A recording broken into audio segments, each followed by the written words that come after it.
زەنگێکی مەترسیدار بۆ تاران درز دەکەوێتە گەورەترین هاوپەیمانی شیعەکان لە عێراق. چوارچێوەی هەماهەنگی بە قۆناغێکی سەخت تێدەپەڕێت. دەنگۆی دابەشبوون و ترازانی زۆرتر بووە.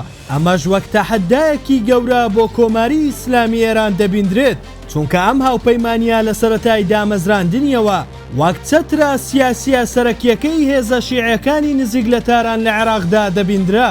یەکڕێزی ئەم بەرەیە بۆ ئێران گەرانتیەکی بەهێز بوو بۆ هەژمون بەسەر بڕیارە سیاسیەکان، پەرلەمان، حکوومەت و تەنانەت دامەزراوە ئەمنیەکانیشدا.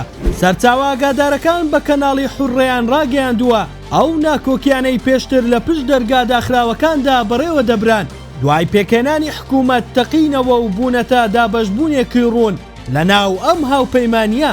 ئێستا بەرەیەکی نوێ سەری هەڵداوە کە محەممەد شیع سوودانی سەرۆک وەزیرانی پێشووی عێراق ڕابەرایەتی دەکات و هەریەکە لە عەمار حەکیم سەرۆکی ڕەوتی حیکمە و قەیس خەزعەلی ئەمینداری عەسایبی ئەهلی عاق لەگەڵ چەندین کەسایەتی و باڵە جیاوازیەکانی ئیتیلافی دەوڵەتی یاسا لەخۆوە دەگرێت. ئەم هێڵە زیاتر لەگەڵ ئەوەدان عێراق خۆی لەگەڵ مەرجەکانی ئەمریکا بگونجێنێت. لە بەرامبەردا هەریەک لە مالیکی و موحسین مەندەلاوی و هومام حەموودی لە ئاراستەیەکی دیکە کۆبوونەتەوە.